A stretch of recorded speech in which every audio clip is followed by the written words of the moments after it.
This news update is brought to you by Grab somebody and tell them hello. Pure happiness will be connect to flow. Smile and cheer because that is we flow. Grab somebody and tell them hello. With your hands in the air, hands in the air, hands in the air, hands in the air. This is how we flow, yeah. Grab somebody and tell them this is how we flow.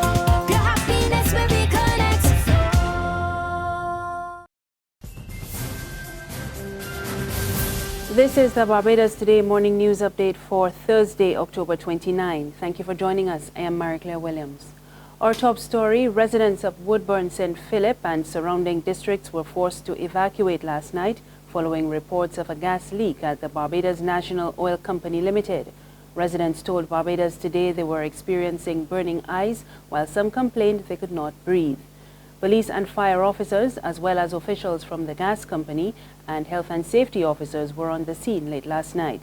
Police spokesman David Welch told Barbados Today the leak was caused by a ruptured gas main, which was later brought under control. A major racket involving the purchase and resale of duty-free cigarettes has been uncovered at the Grantley Adams International Airport. One business owner at the airport, who did not want to be identified, told Barbados Today the scam is so widespread among airport workers that it has begun to adversely affect the viability of businesses.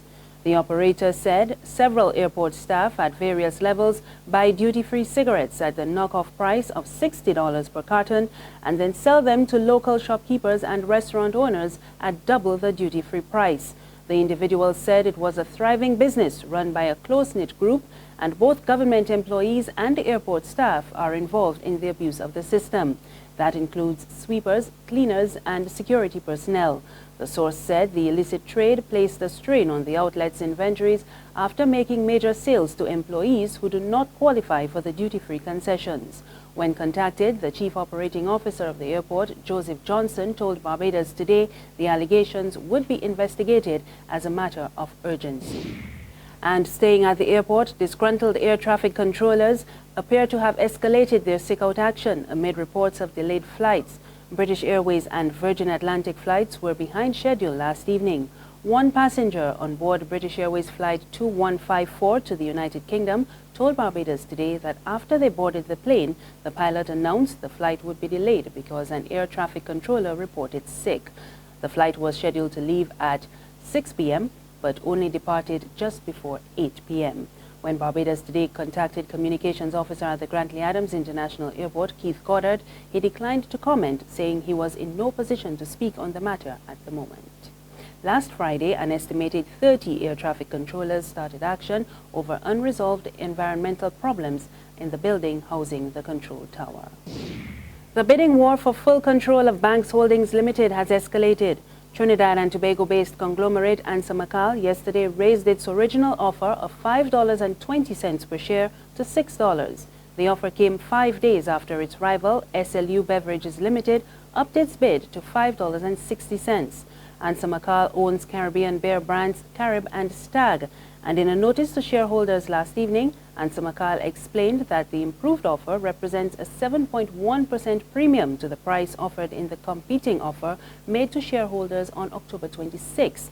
It also represents a 140% premium to the unaffected share price of $2.49 as of September 17.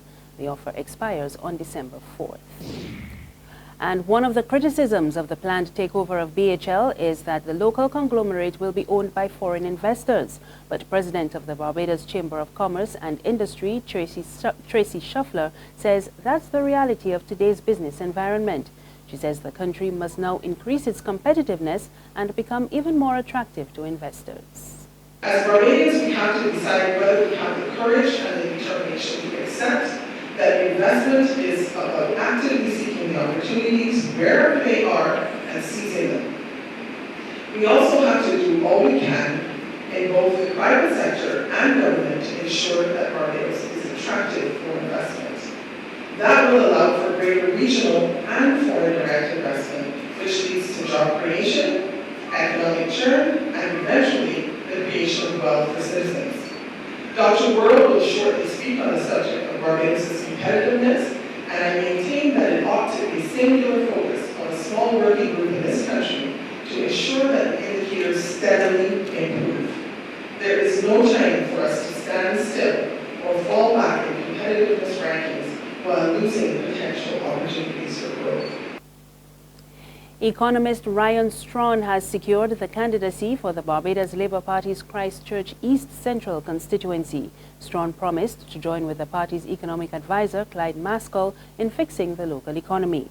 His nomination was uncontested, as General Secretary Jerome Walcott announced that 2 other contenders had withdrawn. Strawn, a former central bank employee, pointed to the bank's quarterly report issued earlier this week. He said the party must ensure that the current economic state is improved. But as we seek to engineer the recovery, we must do one very important thing. We must ensure that we build capacity that hopefully will remain imperfect, but we must ensure that if it goes to the DLP, that there is somebody in 15 or 20 years' time with the wherewithal to take the baton and move forward. One insurance official is painting a bleak picture of the future of pensions in Barbados. The president of pensions at Sagicor Life Inc., Stephen Robinson, is warning that the state-owned National Insurance Scheme could be challenged to meet its pension obligations in another 40 years if it continues on the current path. Robinson was addressing the monthly luncheon of the Barbados Chamber of Commerce and Industry. He says there is no need for panic, but officials should take action to ensure the financial stability of the scheme. He also called on the public to pay attention to developments in the NIS and to the marketplace regarding pension schemes. Pension fund investments, we expect growth. They're going to continue to grow. As we see, the need for retirement savings is still there. The NIS will be challenged to contribute to pensions in the future, not too distant future. The NIS funds, if nothing changes, they're projected to run until 2056. If there is an adverse scenario, that goes on to 2045. So, I mean, many of us in here are still going to be alive at that time. So this is a particular concern for us, and we need to continue to watch what is happening with the decisions on the national insurance, and also make sure that we protect ourselves by continuing to save. There's regional and international news after this short break. Secure your future, be financially strong. Since 1983, we have been there for you. A smart range of products, great tax benefits. We're the solution to your hopes and your dreams. The Barbados Workers Union Cooperative Credit Union. The Barbados Workers Union Cooperative Credit Union. Humble beginnings to smart loans, smart savings. Save smart and borrow smarter, that's the move for me. Stability, prosperity, we're the solution to your hopes and your dreams. The Barbados Workers Union Cooperative Credit Union. The Barbados Workers Union Cooperative Credit Union. In news from the region, St. Lucia is hosting climate change talks in the last major meeting before global talks in Paris in December. Yesterday's meeting of climate change negotiators came ahead of discussions at the CARICOM ministerial level. Internationally, the Iranian foreign minister will attend talks in Vienna to find a solution to the Syria conflict.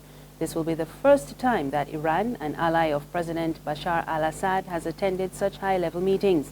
Russia, Saudi Arabia, and Turkey will also be present. Russia says its aircraft had struck 118 terrorist targets in Syria over a 24-hour period.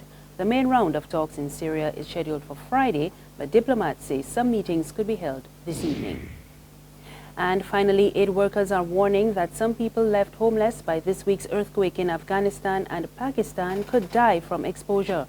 Thousands have been spending the nights in near-freezing temperatures, and media reports say they are reluctant to go back inside for fear of aftershocks.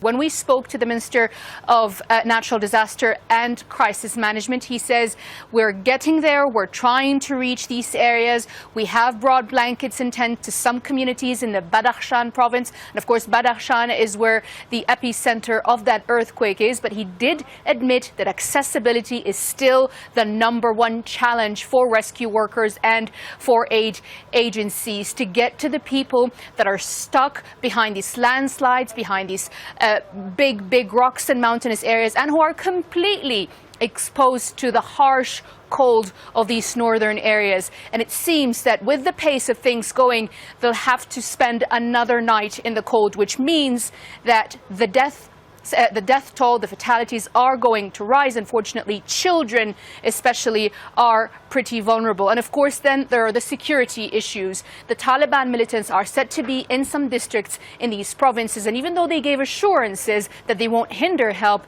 no one can tell you for 100% if these areas are safe for aid workers to operate in if they get there. That's the news. There's more on our website, www.barbadostoday.bb. You can also subscribe to our e-paper, email updates, and like us on Facebook. You can catch us on Izumi Media in bus terminals or Screenplay at supermarkets and gas stations near you. Also tune into Channel 101 on Flow TV or Mix 96.9 FM. I am Maricla Williams. Good morning.